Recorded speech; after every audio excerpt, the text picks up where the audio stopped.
Welcome to I Collect, where I show you what I've collected and then tell you whether or not it's worth your time. Today is more of an update than anything else. I've been doing the full game collections, as you guys know, so I also thought that it would be important as I picked up games to keep you updated with things that I found. So, in that idea, here's what I found today. It's in a bit of a rough condition and somebody's put their name on the back and things like that, but I'm pretty good at cleaning these games up, and I found them in worse condition than this before, so I don't believe that this is going to be any type of an issue. Basically what I'm going to do is I'm going to go over this game with a fine-tooth comb, for lack of a better word, or phrase, or whatever you want to say, but I'm happy to have found this. The original Zelda is something it's pretty near and dear to me, because as the Zelda series has kind of gone 3D and everything like that, it's not that I haven't necessarily kept up, but I have a bit of a longing for that old generation feel, that top-down perspective. I loved that. I was a big fan of Part 1. I was okay with Part 2, but a lot of like the Game Boy games and whatnot, especially Game Boy Advance, is where my attention has stayed, because I like that format more than a lot of the 3D Zelda. And, you know, to everybody has their own preference, and maybe it's just because I'm kind of a retro guy and whatnot, but that's just the way I feel, and I'm super excited to have found this, so that's pretty sweet. But also, because I forgot to mention it in the Super Nintendo collection, I only mentioned that I have it but didn't actually show it, I do actually have this. So that's pretty sweet. This is, of course, A Link to the Past, and it's a great game. I could sit here and go on and on and on and on and on forever, but I really shouldn't.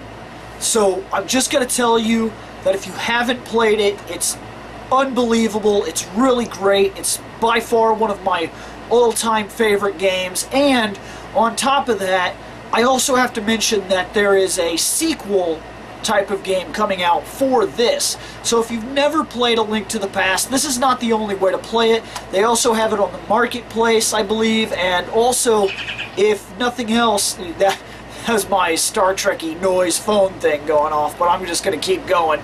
It's not like we're exactly movie studio professional. It's not like we're movie studio professionals here, so let's just keep on moving.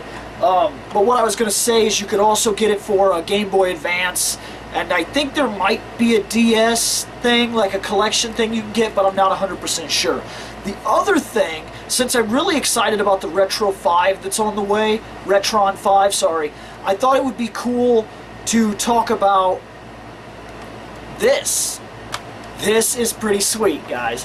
If nobody's ever seen one of these, this is a Famicom game.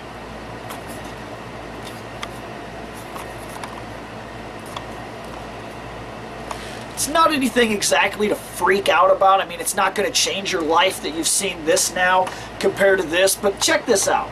This is a pretty huge difference, considering that this is the same thing as this. Why do I say that? Because this right here is Bionic Commando. Want to see the artwork again?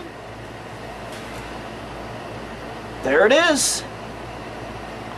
Bionic E. Even though Bionic Commando may not have a very good deal today that we might have thought about it back then, I loved that game. I thought it was really sweet. It was just different. I'm not sure exactly what I'd want to say about it in general. It's just, it was really sweet. It definitely kept my attention. But I bought one other thing. With the Retron 5 coming out, I want to be able to test all the different things that it can actually handle. So I was lucky enough to actually come by this.